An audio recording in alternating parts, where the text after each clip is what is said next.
गुरुर्ब्रह्मा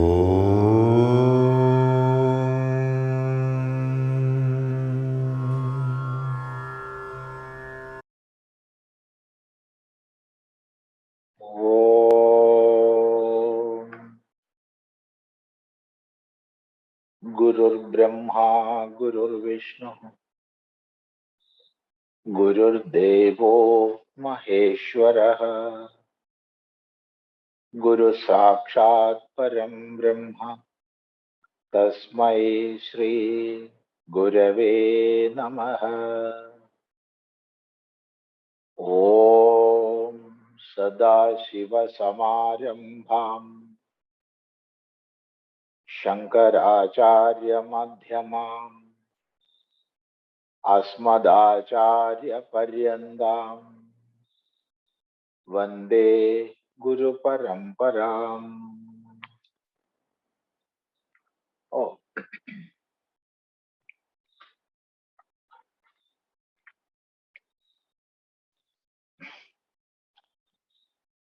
so as a part of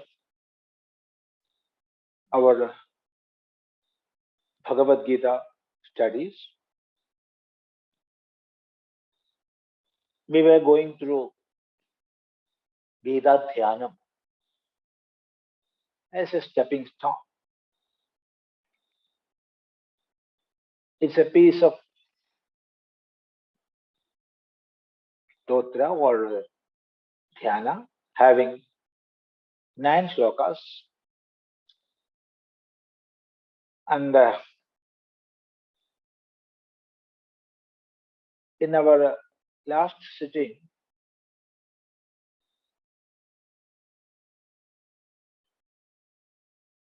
from a distance we had seen the 9th, that is the last shloka. The shloka is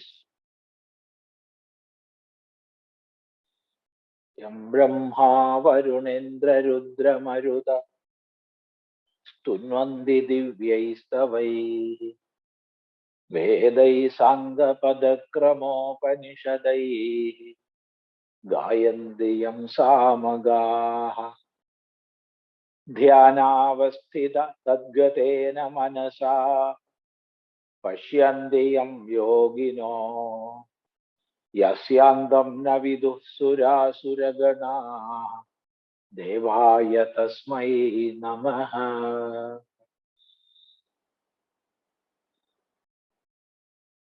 Yam brahmā varuṇēndrarudramarutaḥ stunvanti divyaiḥ stavaiḥ. Yam, whom great devatas like Brahma, Varuna, Indra, Rudra, and Marut. Marut is a set of devatas. In total, there are 49 devatas within the Marut Gana itself. So all these devatas, Brahma, Varuna, Indra, Rudra, Marut, so all these devatas, stunvanti divyaiḥ stavaiḥ. Stunvanti means are praising. How? Divyaiḥ stavaiḥ. Divyam is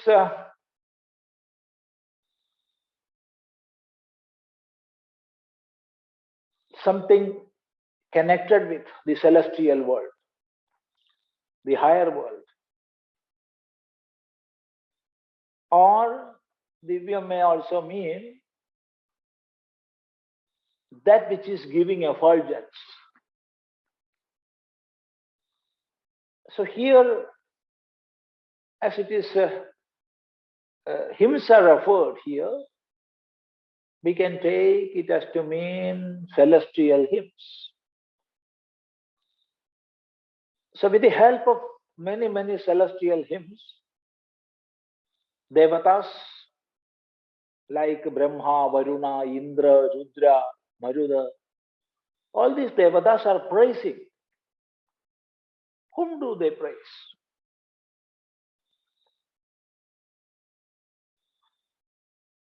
Then it is said, sāṅgapadakramōpaniṣadairgāyanti yam sāmagāḥ. Gayanti, singing. Yam, whom, sāmagāḥ, those who are chanting Vedas, singing Vedas. So, experts in singing Vedas. They are chanting, they are praising the glory of His glory they are singing. Whose glory? Whom they are glorifying. How? Sāṅgapadakramōpaniṣadairgāyanti. Sāṅga means with all angas. Angas are parts. Parts in the Veda are Samhita, Brahmana, Aranyaka, and Upanishad. These are the 4 parts in the Vedas. So Sangha means with all these parts. Padakramōpaniṣadairgāyanti.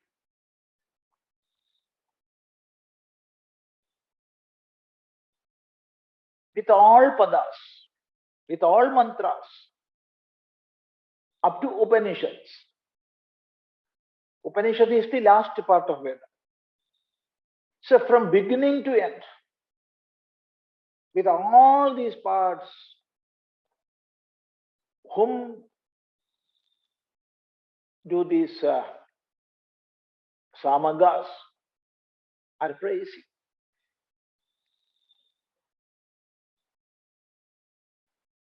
Then it is said, dhyānāvasthitatadgatēna manasā paśyanti yam yōginō. Whom does the yogi see? How? Dhyānāvasthitatadgatēna manasā. With their mind, with their intellect. Which intellect? Dhyānāvasthitatadgatēna manasā. With that mind which is well established in dhyana, and tadgatēna, unified with that. With such minds, whom does the yogi see? Yasyāntaṁ na viduḥ surāsuragaṇā.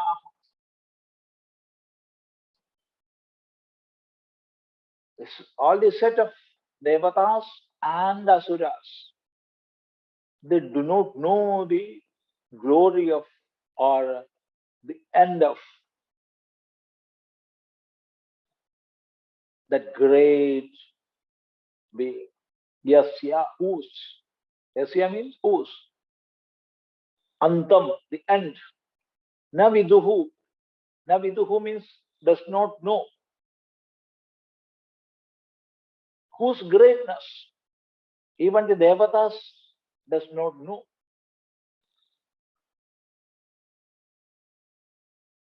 Tasmai dēvāya namaḥ. Tasmai dēvāya namaḥ. My prostration is unto that deva. See? This is the last shloka.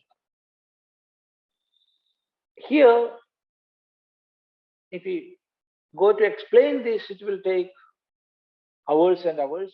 But let us see the important points in this dhyana. The first is devatas are praising, and sāmagāḥs also are praising. But they are not seeing. They are not realizing.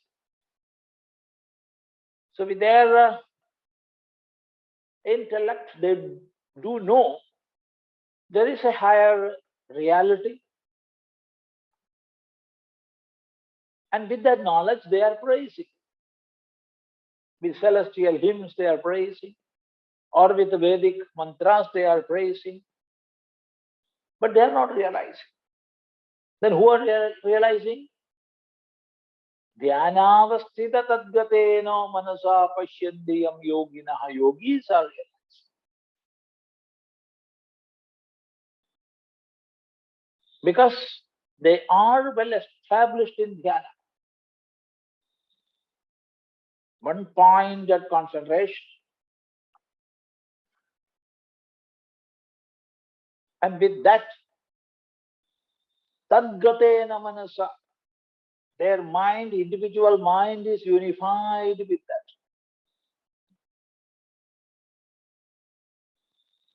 So they are well established in yoga. Unification. So that knowledge, that realization of oneness is there. And therefore they are seeing. The others are praising. Devatas are praising. Sāmagāḥs are praising. Of course, we must praise.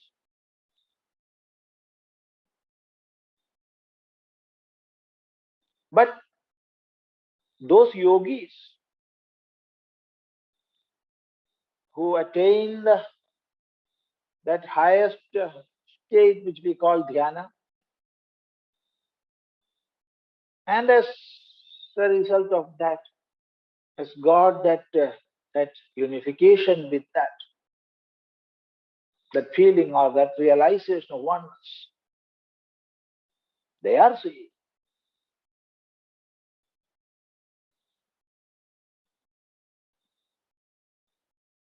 So unto that ultimate reality, to that ultimate effulgence, dēvāya, namaḥ, prostrations. Our prostrations are before that great effulgence.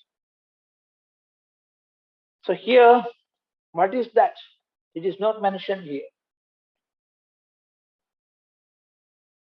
Simply dēvāya is mentioned. One who is giving existence to all, one who is giving effulgence to all, because of whom everything else exists, he is Deva. So that is the subject matter of Bhagavad Gita. That is the subject matter of Bhagavad Gita.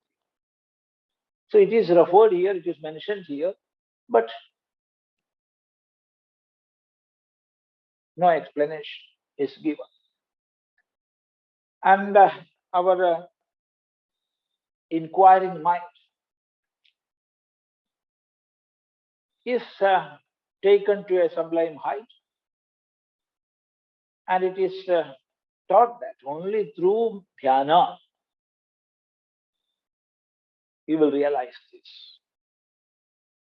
Of course, you can praise. With Veda mantras we can praise, with celestial hymns we can praise, but only through dhyana we will realize. So to that sublimity of dhyana, this sloka takes us.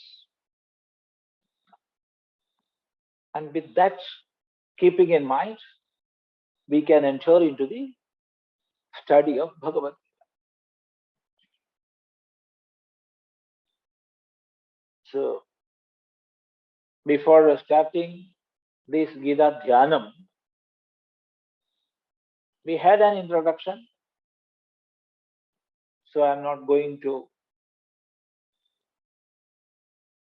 go again into that. And when we travel through Gita, shloka by shloka,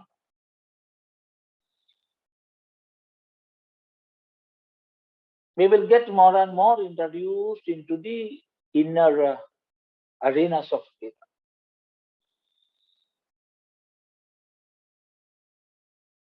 So we can start that.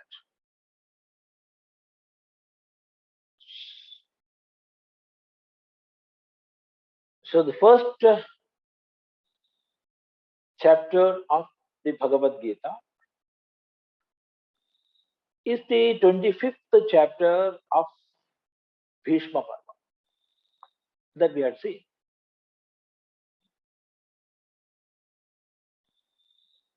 Here, this chapter and the Bhagavad Gita begins with the question of Dhritarāśhtra. So as we have seen, the divine vision was given to Sanjaya, and Sanjaya could see all the happenings in the kuru-kṣhetra. But as per the contract, he didn't explain everything to Dhritarāśhtra.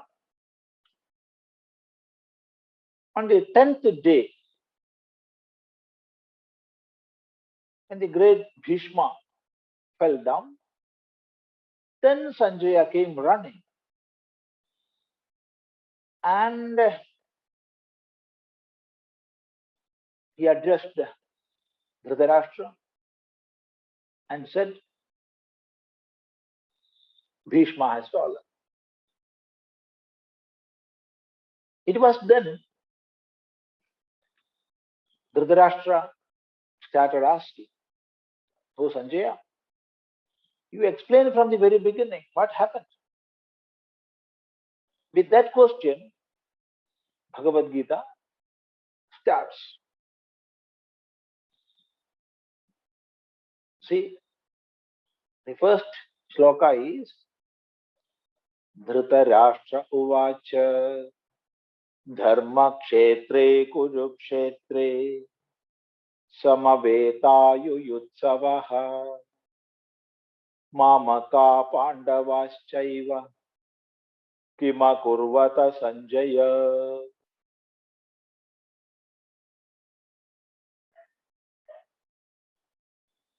Dhritarāśhtra uvācha dharma-kṣhetre kuru-kṣhetre samavetā yuyutsavaḥ māmakāḥ pāṇḍavāśhchaiva kimakurvata Sanjaya.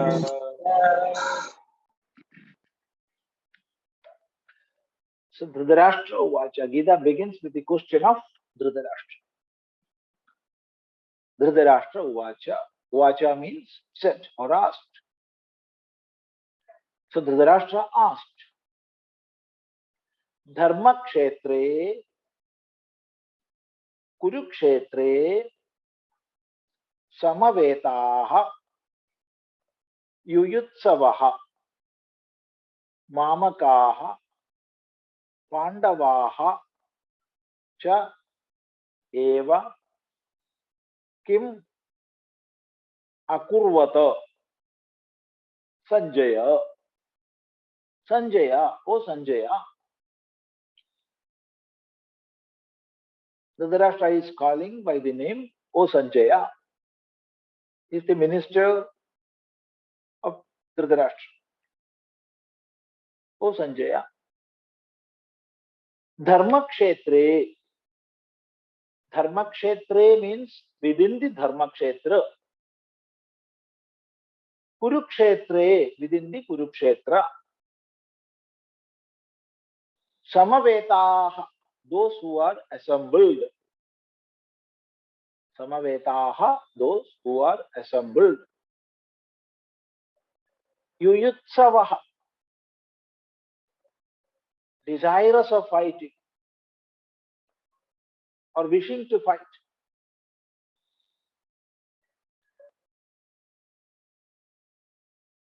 Māmakāḥ, my people. Pāṇḍavāśh, Pandu's people.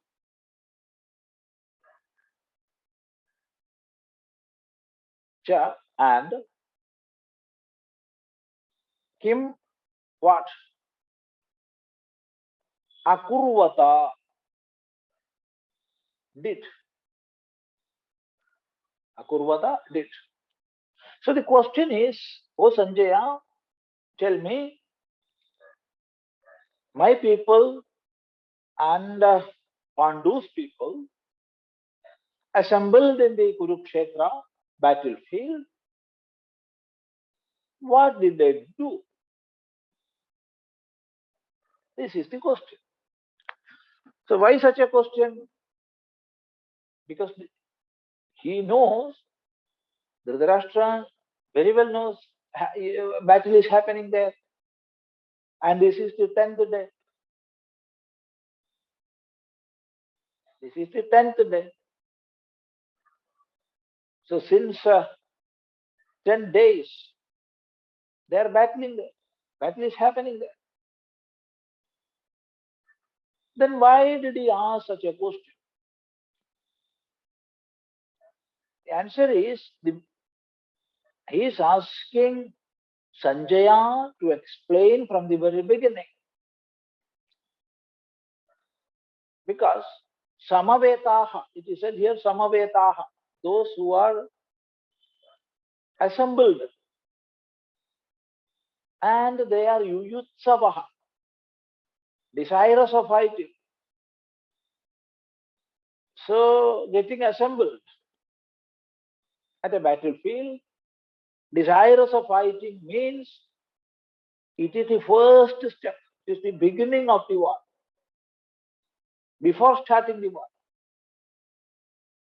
So Dhritarāśhtra asked Sanjaya to explain, to narrate from the very beginning. You came and said, Bhishma has fallen. What is this? You please do explain what happened from the very beginning. You narrate that.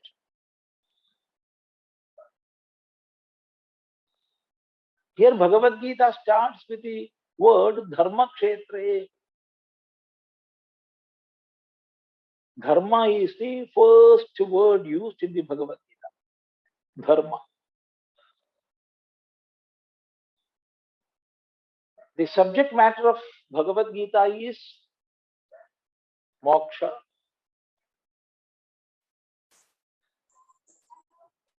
Ultimate freedom from all bondages and ignorance. But what is the path to that? The path to that is dharma, performing one's dharma. We have to follow our own dharma. It differs, of course, from person to person. But observing our own dharma is the first prerequisite to go forward in the path of realization. So dharma is most important. And the first word of the Bhagavad Gita is dharma. Dharma-kṣhetre. Kshetra means field. So dharma-kṣhetra can be translated as the field of dharma.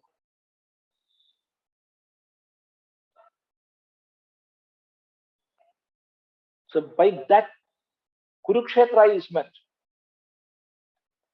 Kuru-kṣhetra is the dharma-kṣhetra here. Kuru-kṣhetra is the place where Mahabharata war happened. It was the field selected by both the groups. That is the style of war. Those who are going to engage in battle will find out a place and there is no strife, they will not kill. But after entering the battlefield, they will start fighting. Again, there will be times of rest. At such times, they will not fight. So that was the code of conduct. So both these groups, that is Pandavas and Dhritarāśtras, they selected this kuru-kṣhetra as the battlefield.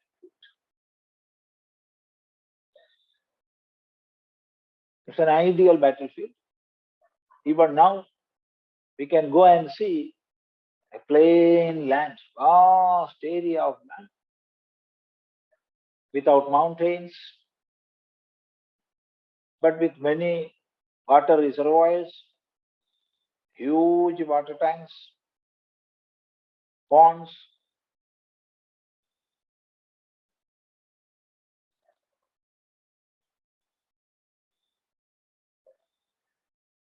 big, great lakes like Brahma Sarovara,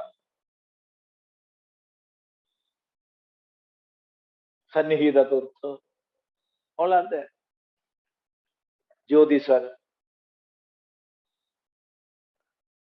So ideal place for an action.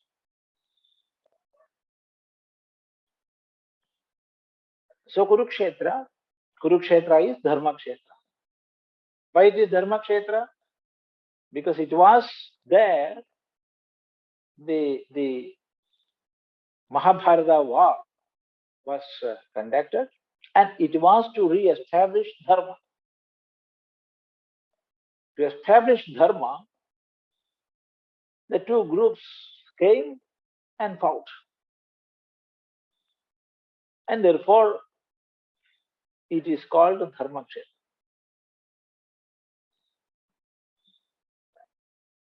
There is another inner meanings also. One, it is mentioned in the Mahabharata that the great emperor Kuru, by whose name the Kuru Vamsha is known, he went to this place. In the early days, he went to this place and to reap dharma, or to reap great virtues, he cultivated. He plowed the land, and it was to reap dharma.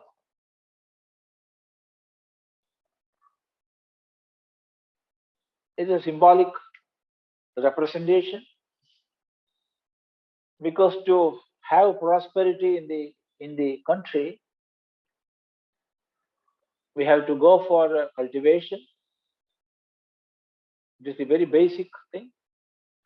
And the emperor himself started that. So from then onwards, the land is known by the name Kurukshetra and Dharma-kṣhetra. That's another reason. And from time immemorial, we cannot say from when, Kurukshetra is considered as a place of that much holiness. It is considered as a great earth. Even in the Upanishads, it is said, Kurukshetram vai devanam devayajanam sarvesham bhutanam brahmā. Kurukshetram vai devanam devayajanam sarvesham bhutanam brahmā. The meaning is, Kurukshetra is a place where even devatas will come and perform dēvāyajñas.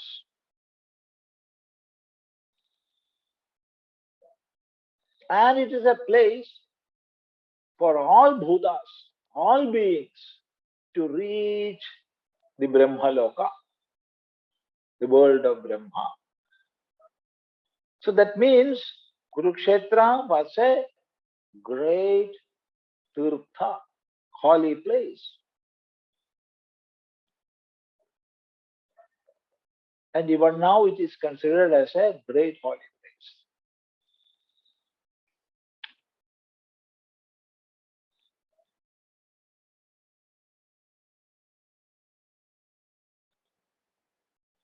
In the Itihasas and Puranas, we can see people going in large numbers to Kuru-kṣhetra, and they will have bath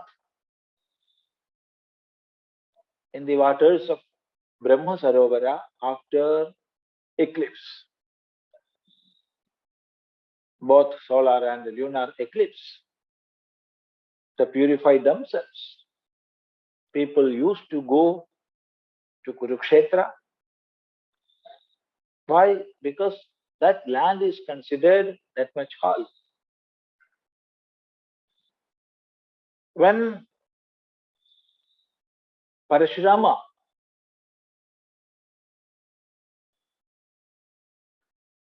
had much repentance with it, and he wanted to purify himself, he went to Kuru-kṣhetra and had bath in the Sannihita Tirtha. So all this shows the greatness of Kuru-kṣhetra. So here also it is said Kuru-kṣhetra is dharma-kṣhetre. So dharma-kṣhetre, Kuru-kṣhetre, that means in the Kuru-kṣhetra, which is a dharma-kṣhetra, what happened? Samavetā assembled, those who are assembled. Who are they? And for what they have assembled? They are māmakāḥ, pāṇḍavāśhchaiva. This is the beginning of, this is the starting point of all battles.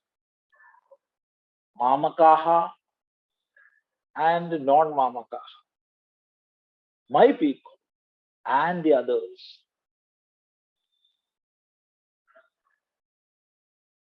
This mine and not mine is the starting point of all battles. We are divided.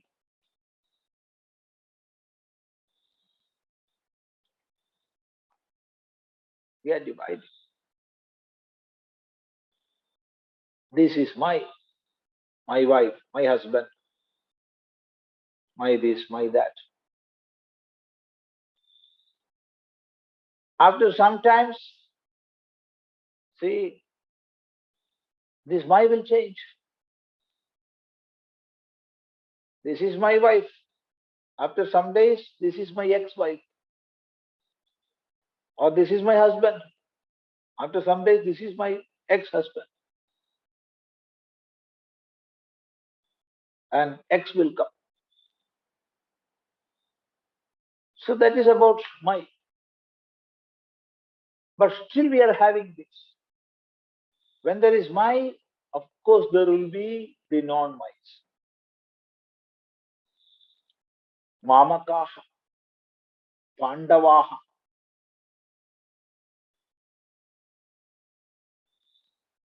Physically, Dhṛitarāśhtra was blind. But mentally also he was blind. Dhṛitarāśhtra knew everything. All the Shastras.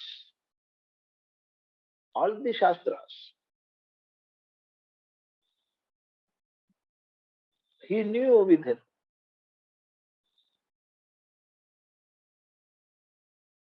The do's and don'ts of life.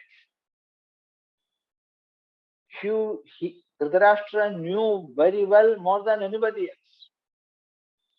But because of that blindness, mental blindness, he committed all mistakes. Always he supported Duryodhana. Why? He is my son, he is my son.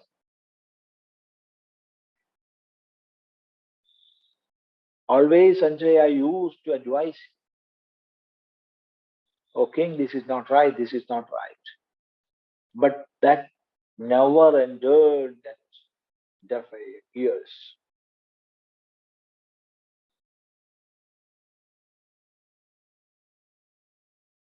So māmakāḥ, and Pandavas,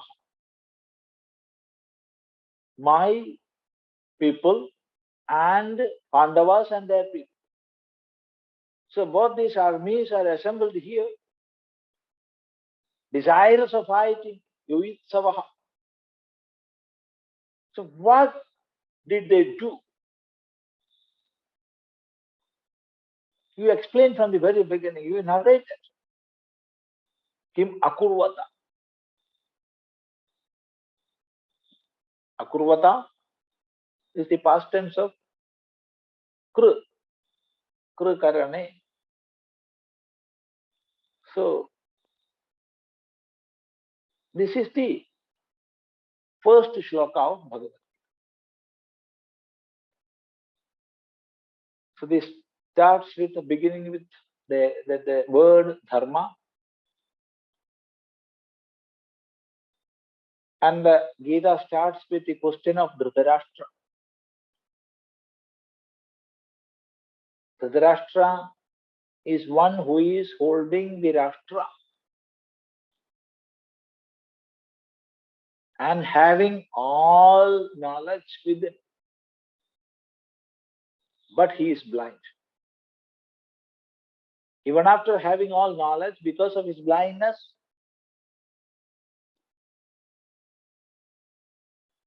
he is committing all mistakes.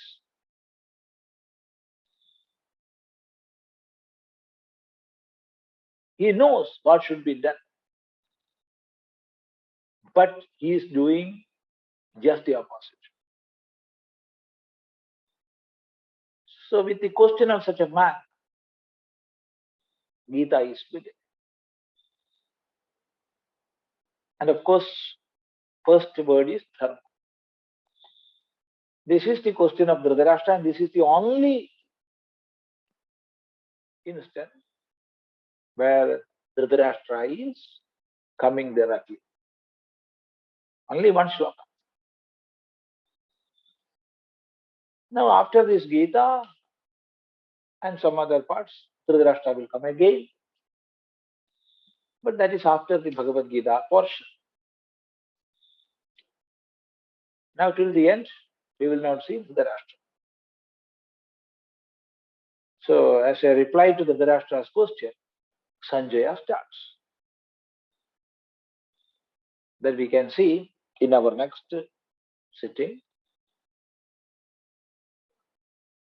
This is the background of Bhagavad Gita. To whom Gita is taught, practically how Gita is related to our own life, how we should learn Gita, what should be our approach while studying Gita.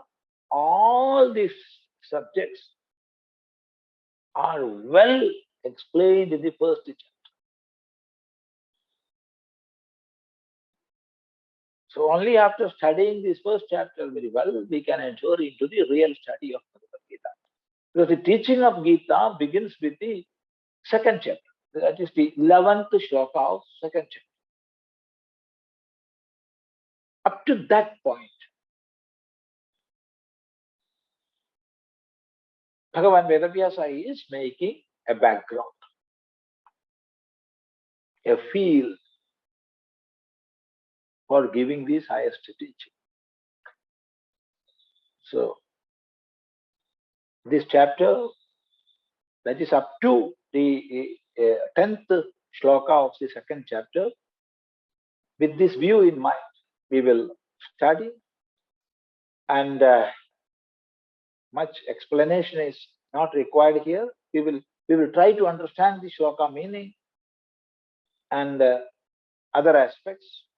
Detailed study, we will begin with this 11th shloka of second chapter. After that, we can go taking shloka after shloka. That we can do in our next sitting. Namaste. So if you want to ask anything, you can ask, please. Namaste, Swamiji. The first question, Dr. Kamalaji.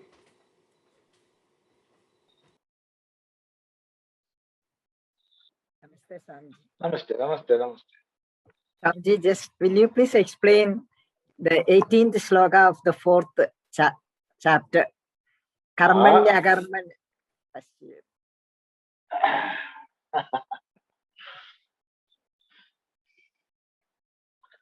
We will take this, but after how many years, I don't know. That's why. And there are some slokas in Bhagavad Gita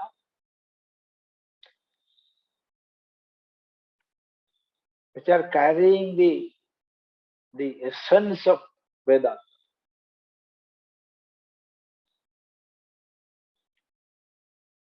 Such is this sloka also. Karmanya akarmaya paśyet akarmani cha karmaya. Sa buddhiman manusyeshu sa yukta kritsna karma.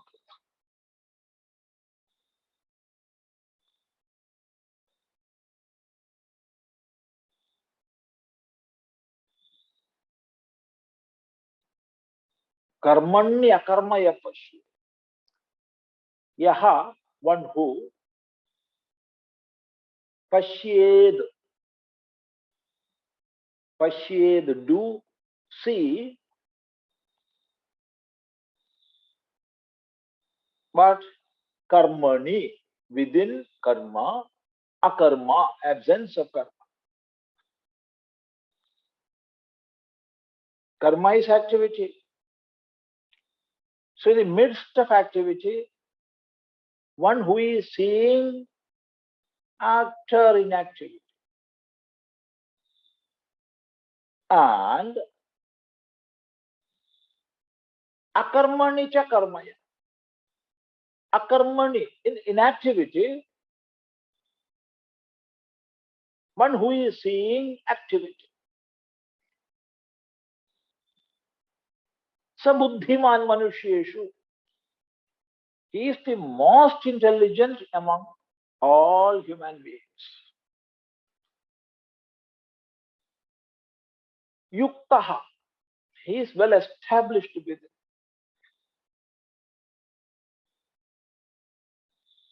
Having steadfastness.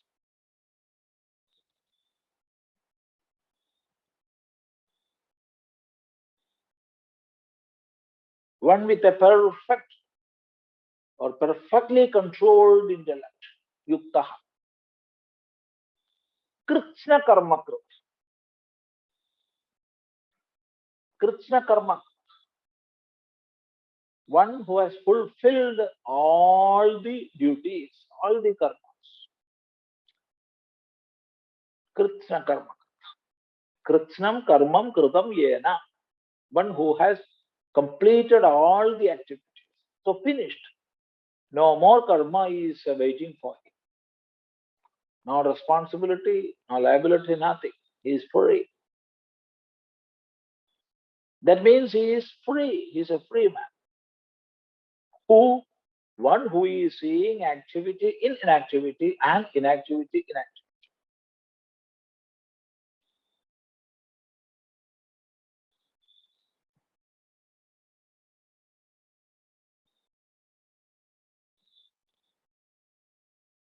We are working. We are running behind many things of the world. I want to reach there, I want to reach that. I got this, now I am working to get that.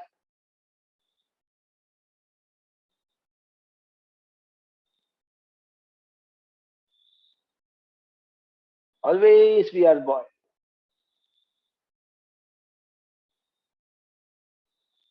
For what we are working to get this and that of this world,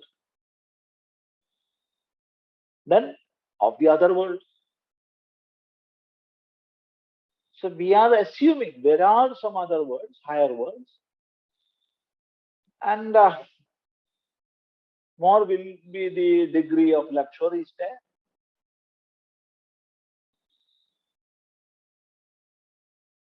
Enjoyments will be higher there, and I will reach there. So, to have a well-established life here, I have to work. And to get those worlds, I have to work more. That means work connected with this world and work connected with the other worlds. Always I am engaged.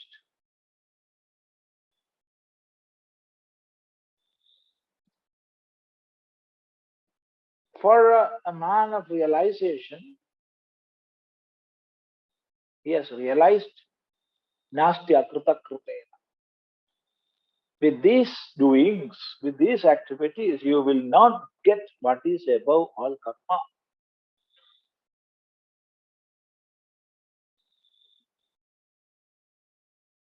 Because the state of absolute freedom is not a thing to be obtained by karma.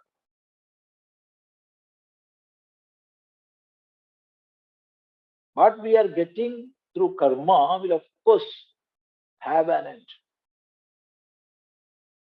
So it is not moksha. Moksha cannot be attained through activities. We can reach swargas, different worlds, many things. Things of this world and things of the other world. But moksha is not something to be attained through karmas. It is not obtainable.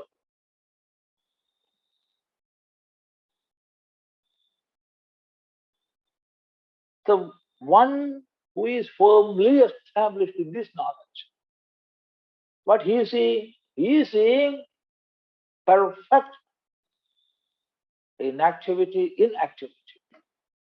It is meaningless. So it is not my task. I am not at all engaging in it.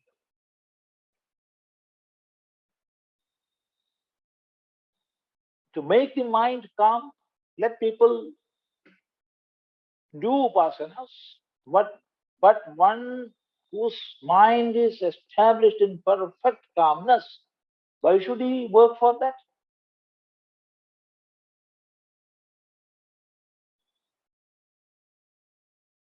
One who has to have a perfect concentration or a state of dhyana, let them practice dharana and dhyana.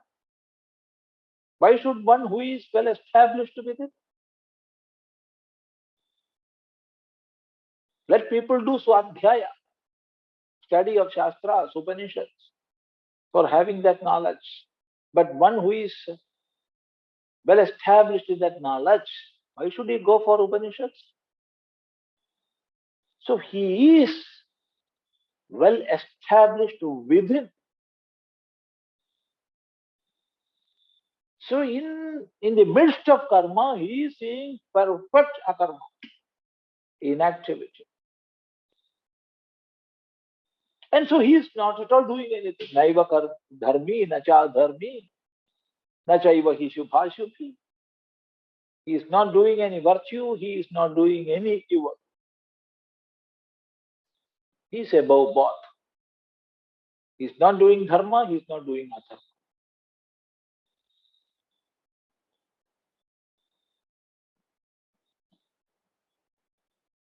So what people consider as their karma, I am a brahmachari, so I have to do this. I am a grihastha, I have to do this. I am a vanaprastha, I have to do this. I am a sannyasi, I have to do this. All these are irrelevant for him, immaterial for him. So he is saying perfect inactivity.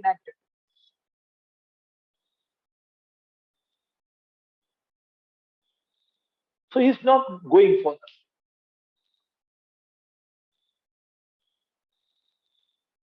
And what people consider as inactivity,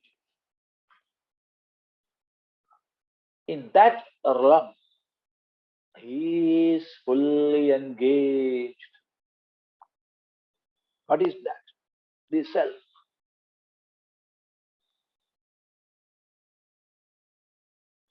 He is well established in that. That is his activity. Being established in the self.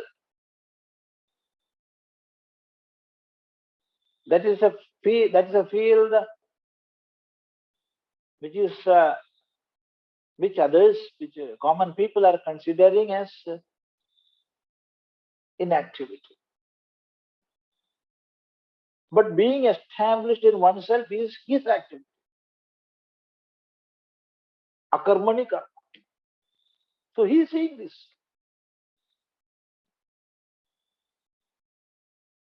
One who has this vision with him, for him there is nothing to be done. Kritsna karma. And he is yukta, well established to be there.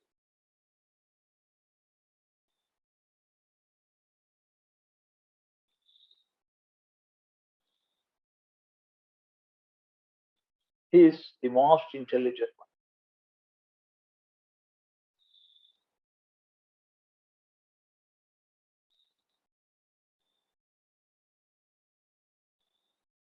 In many, many ways we can comment this particular shloka. But this is the main aspect. If we understand this rightly, we can give many more elaborations.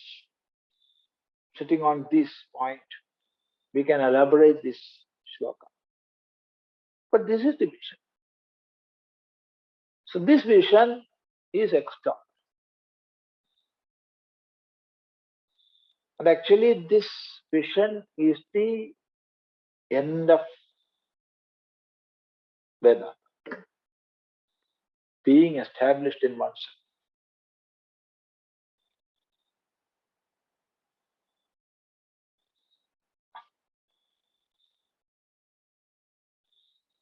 Karmanya karmaya paśyet, akarmani cha karmaya. Sa buddhiman manushyeshu sa yuktaha kritsna karma. Similar shloka comes in the second chapter. Ya nisha sarva bhutanam tasyam jagarti samyami yasyam jagrati bhutani sa nisha paśyato mune. Ya nisha sarva bhutani. What is night for all beings? Tasyam. In that night, jagarti samyami. A man of perfect control, or one who has attained that absolute control, he is waking there. He is sitting awake.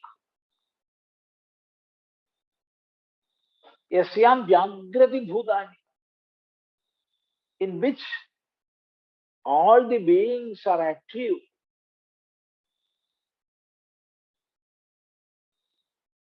Sa nisha, that is night.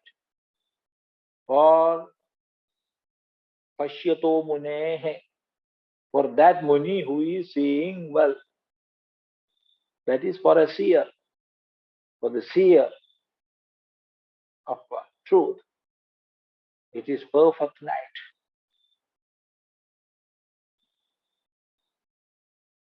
So therefore a common man is night for the seer, and day for the seer is the night for a common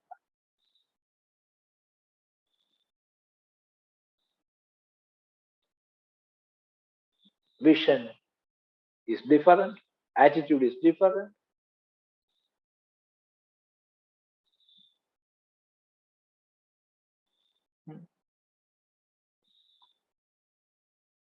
Namaste. Swamiji, here seeing the agarmani karma and karmani akarma, both are talking about the vijnani only. Yeah. Because this is the highest vision. This is the highest vision.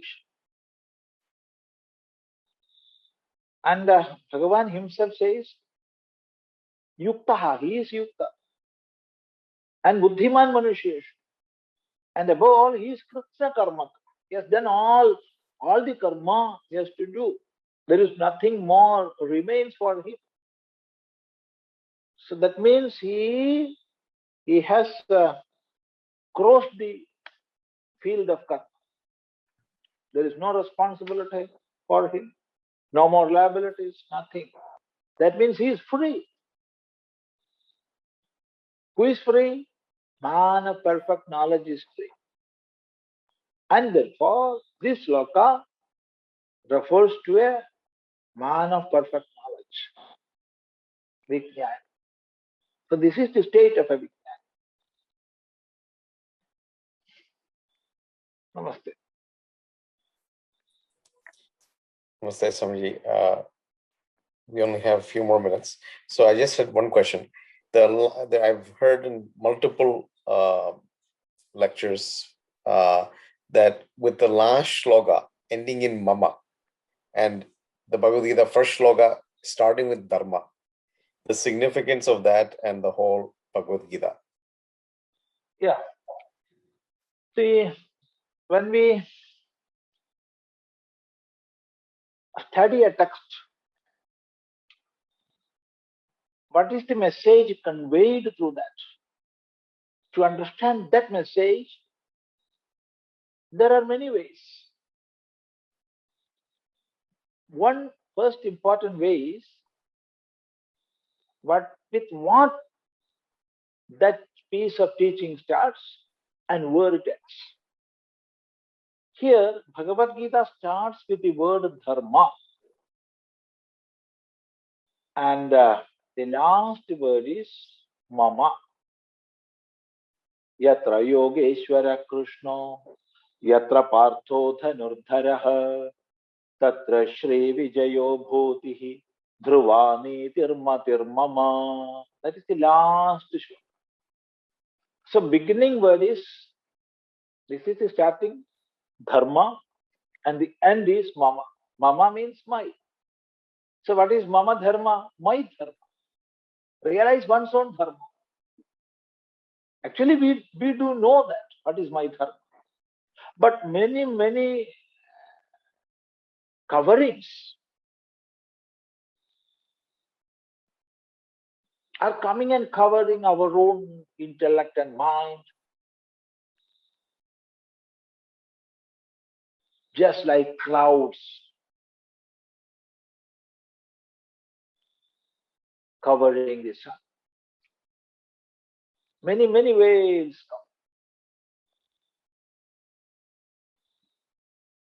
And even though we know what is my dharma, that knowledge is not working. It is not coming out. And we will commit all nonsense, all mistakes. So here Gita is making us remember again, what is my dharma? Of course, that's the message of Gita. Then comes the question is that is it the ultimate message of Gita? No. That we will see later. Because when we enter into the teaching section, we will begin with the word ashocyan anvashochastu prajñā vādāṃscha bhāṣase. That is the beginning. And the end is sarva dharman parityajya māmekam sharanam vraja aham tva sarva pāpebhyo mokṣayishyāmi mā shucaḥ. So there it is beginning with ashocyan and ending with mā shucaḥ, the same word. Grieve not, lament not, be happy.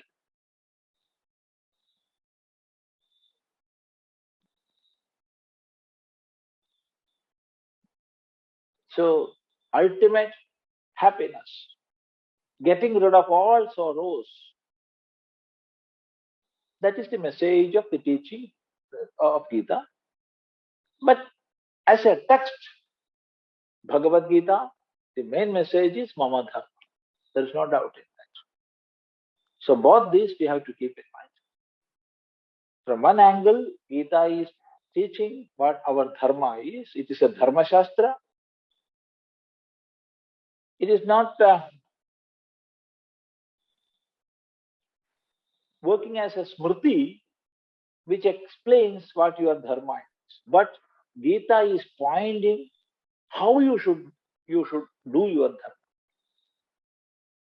The inner secrets of dharma. That Gita teaches.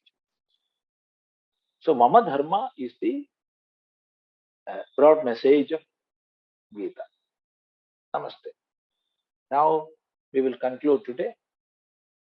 We can continue in our next sitting. Om Sarve Bhavantu Sukhinah Sarve Santu Niramayah Sarve Bhadrani Paśyantu Ma Kaśchid Dukkha Bhag Bhavet. Om Shanti Shanti Shanti.